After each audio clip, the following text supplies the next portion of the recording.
Hello bachcho, let's read this question. The question say that in this section each question has two matching list choice for the correct combination from column first and column second are given as option A, B, C and D, out of which one is correct। बच्चों दो column है, column first column second. Column first में यहाँ पर property दिया है और column second में यहाँ पर नेम दिया है। कॉलम फर्स्ट का कॉलम सेकंड के साथ में करेक्ट मैच कराएंगे, जिसके रिगार्डिंग चार ऑप्शन है। इन चारों में से करेक्ट को आइडेंटिफाई करेंगे। तो सबसे पहले समझेंगे बच्चों की कॉन्सेप्ट।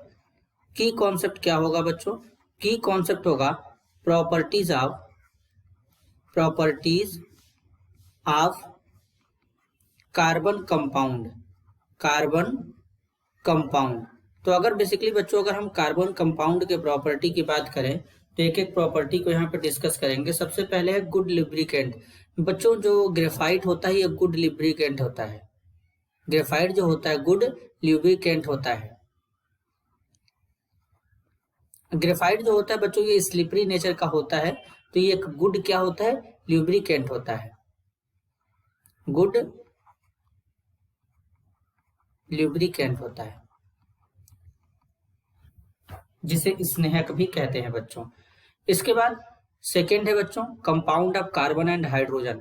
कार्बन और हाइड्रोजन के जो कंपाउंड होते हैं, मतलब उस कंपाउंड में केवल और केवल कार्बन और हाइड्रोजन होते हैं, इसलिए उसको कंपाउंड ऑफ हाइड्रोजन और कार्बन कहते हैं। तो उस कंपाउंड को कहते हैं बच्चों क्या? हाइड्रोकार्बन कहते हैं।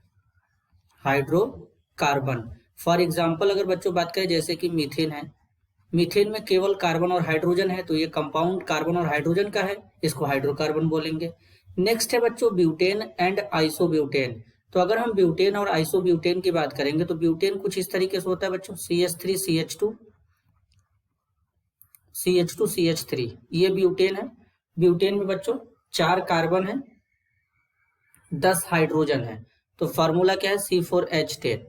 इसके बाद आइसोब्यूटेन का अगर स्ट्रक्चर बनाएंगे तो CH3 CH हो जाएगा, यहाँ पे CH3 हो जाएगा बच्चों, CH3 हो जाएगा। इसका भी मॉलिक्यूलर फॉर्मूला क्या है? C4H10। अब बच्चों यहाँ पर दोनों का मॉलिक्यूलर फॉर्मूला सेम है लेकिन स्ट्रक्चर डिफरेंट है। तो बेसिकली होते क्या है बच्चों, ये दोनों एक दूसरे के आइसोमर होते हैं।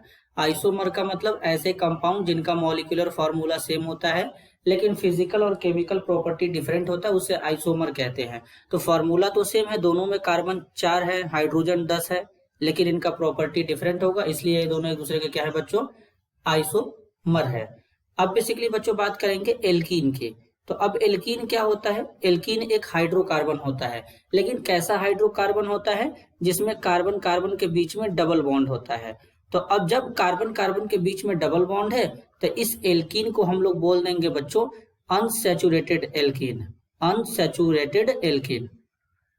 अब अनसैचुरेटेड का मतलब होता है कि ऐसे कंपाउंड जिनके अंदर कार्बन कार्बन के बीच में डबल बॉन्ड या ट्रिपल बॉन्ड होता है, उसे अनसैचुरेटेड बोलेंगे। तो यहाँ पर कार्बन कार्बन के बीच में डबल बॉन्ड है, तो इस अनसैचुरेटेड को बोलेंगे एल्कीन। अब एल्कीन इसलिए क्योंकि यहाँ पे कार्बन कार्बन के बीच में डबल बॉन्ड है बच्चों। तो अगर हम इनका एक करेक्ट ऑर्डर बनाए मैच का, तो बेसिकली हमारा पी जो है बच्चों, पी का मैच क्या होगा? ग्रेफाइट होगा, 3 में चला जाएगा। फिर कंपाउंड ऑफ कार्बन और हाइड्रोजन जो है वो हाइड्रोकार्बन है, तो यानी क्यू का मैच क्या हो जाएगा बच्चों? फर्स्ट हो जाएगा। इसके बाद बच्चों क्या होगा? आर है, आर हमारा आर जो है वो आइसोमर के साथ मैच करेगा, तो आर का 4 हो जाएगा। और एस हमारा है तो अनसैचुरेटेड है, तो एस का 2 हो जाएगा। तो इस तरीके का ऑर्डर कहाँ से हो रहा है?